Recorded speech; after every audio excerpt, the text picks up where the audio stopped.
What is up, everybody? Welcome back to the Devy YouTube channel. We're back with another risers and fallers of the college football season. We're going to be looking at 4 players from the G5, so group of 5 smaller schools that you should be getting kind of an eye on if you were playing Dynasty. Just some sleeper guys, right? Guys that have maybe come out of nowhere. I think of Puka Nakua, some of these other guys, even the running back position of like, hey, who are these guys? So I want to give you guys a heads up on who these Devy assets could be that are probably not rostered, but maybe in your rookie drafts. Also, just for college football, hey, who are some of these sleeper guys in the G5? I don't think the G5 gets enough love. So who can we kind of identify as maybe being those next guys up and those sleepers? And then we're going to be looking at fallers. But for this one, we're going to be looking at an entire class and a position group. And like, hey, this group is really struggling right now. Who can we be looking at on that radar? Who maybe could be possibly someone that we're sleeping on? And who are some fallers in that 2025 class? We're going to be looking at a position group there. So you know what to do. Hit that like and subscribe button. After the intro, we'll dive into the risers.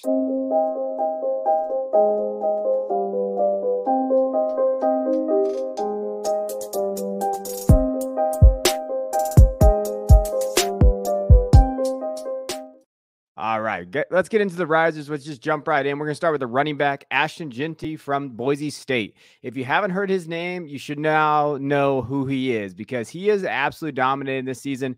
You see it there. Last year, he was fine. True freshman, 821 yards and 7 touchdowns, kind of split time a little bit. But this year, man, he's blown up. 151 carries, 868 yards, 11 touchdowns. And he's proven to be a receiving threat. 30 catches, 396 yards, and 4 touchdowns on that side. He's averaging 13.2 yards per reception, which is fantastic. He's done a great job. Even against Washington in the first game of the year, he had 4 catches, 109 yards, and a touchdown. So he's done it against Pac-12 schools as well, and a Big 12 school in UCF. By the numbers, though, he looks really good. And you like his size, 5'9", 210. That's something to note. But 604 yards after contact. And I think when you look at these G5 guys, their ability to just kind of get up the field is second to none. Like they understand that they got to put their head down and go. And their one cut ability, I think that helps them when they're the size that they are to get to the next level, right? When we're talking about the NFL, like, hey, if the NFL can picture you in their offense, that one cut, the gap, whatever the scheme is, will this guy fit? And Ashton does do well in these schemes, and you have to like that. 56 missed tackles forced is phenomenal. Really good. 21 explosive runs. Not amazing, but he still has that ability. He has shown it. He has a 68-yard touchdown run, a 58-yard touchdown run this season, and his elusive rating is really good. And you see that. I think elusive rating on the ends, making guys miss in between the tackles is something to note. The other thing with Ashton that I think is important to also mention is I think he's going to move on next year. I think Boise State is struggling 3-4 this year so far. They're not the same Broncos team that they have been in the past. I think Ashton's going to be really sought after in the transfer portal. I think some big schools are going to go try to get him. If he goes to another school, a bigger conference, and performs the same way, we're talking about a kid that could maybe get day 2, right? Day 2 capital. You're excited about that. But if he stays with Boise State, I think you're a little bit more concerned that way. But I do think they're going to be sought after. And if he's good enough, he's going to go, right? From Jacksonville, Florida, played really well. I think he was just under-recruited. He is a stud right now, and he's someone to know as that G5 running back. Next guy on the list is Marcus Carroll. If you don't know who Marcus Carroll is, he plays for Georgia State. Georgia State right now is absolutely dominating and, probably one of the best starts of this season that we've seen from them. When you think of 6-1, they lost to Troy, but they've really, really performed well. A big reason for that is Marcus Carroll, 5'10", 210. So again, we're talking about legitimate, size, NFL frame, right? We like that frame there. He has dominated this year. He's only had 2 games where he hasn't had 100 yards. Against Connecticut, he had 107 yards and 3 touchdowns, and he's looked really, really good in his conference. 511 yards after contact. So again, what you notice about Carroll, if you pop on the tape after this video, you go kind of take a look. One cut ability up the field. Uses them in the red zone really well, right? 10 touchdowns already. He's kind of that bruiser, and he fits that same mold that Jeanty fits that we talk about. Hey, can he have a skill that the NFL utilizes? Yeah. Get up the field and go score. Get in between the tackles. Put your head down. Those type of things. You have to like that from him. 31 missed tackles forced is really good. 27 explosive runs and a 60.5 elusive rating is where I think we're concerned with him is his athleticism. But again, this is G5. We're not talking about, Division One guy, or excuse me, SEC guys, right? These talented Big 12, Big 10 guys. Marcus Carroll can fit, though, that mold. So if he continues to produce, if he hits over that 1,000 yards, maybe he has a good Senior Bowl. If he gets invited, then we're talking about Marcus Carroll being on that watch list. So he's a name to kind of think about. And remember, you heard it here first. Next guy up, I had to get a tight end in here at some point. And Dallin Holker is that tight end for me. Many of you might have saw him when they played Colorado. He had that big touchdown catch when they went up 28-17, when many people thought it was going to be over, kind of like a 35 to 40-yard touchdown.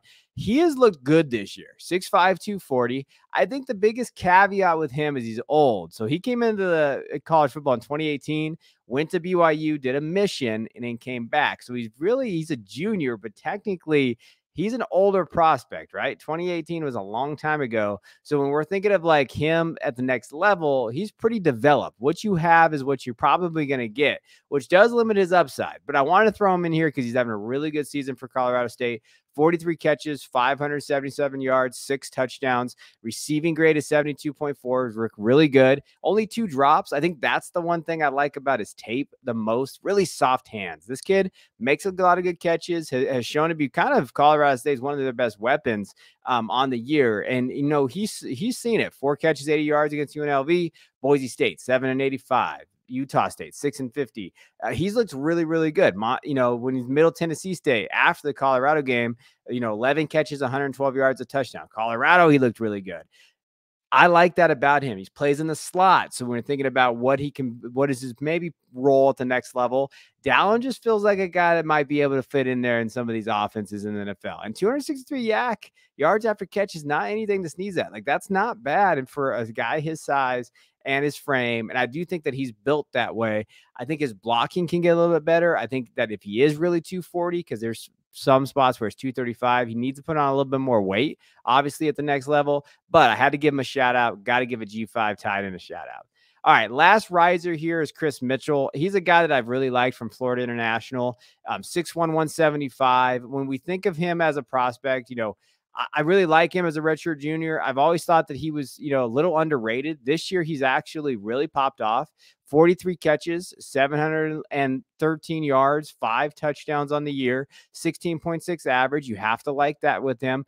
And he's performing. So when we're thinking of what he's been able to do on the field, he's starting to perform a little bit. Only 2 drops, like that. Out wide, though, he's an out wide guy. So when we think of 97.3%, and he's an ADOT guy, 13.7, we see him kind of being that deep threat. His big game this year, he had 201 yards and 2 touchdowns the second week of the season, but he's been very consistent since then. And when you're looking at targets and receptions, you have to like what he's put on the field. 43 catches as well. So Chris Mitchell is one of those guys. I don't know if he's going to come out. I hope he does, because this is his 4th year as a junior, redshirt junior. But if he doesn't, then it's going to hit his little production metric, and definitely analytics guys aren't going to like him very much. But he has a frame and a size. Now, we've seen a lot of 6'1", 175 guys in the NFL not pan out, but he does have a different build than most when you look at him. So that's just something to kind of think of. But shout out Chris Mitchell for the year you've been having. This in the last week in his last game, 8 catches, 75 yards, and a touchdown, as one of the reasons why they won in overtime. Now, let's talk about fallers. And generally speaking, like I said, we're going to talk about a position group. So here's the position group, the 2025 quarterback class. What is going on with the 2025 quarterback class, I guess, is the question.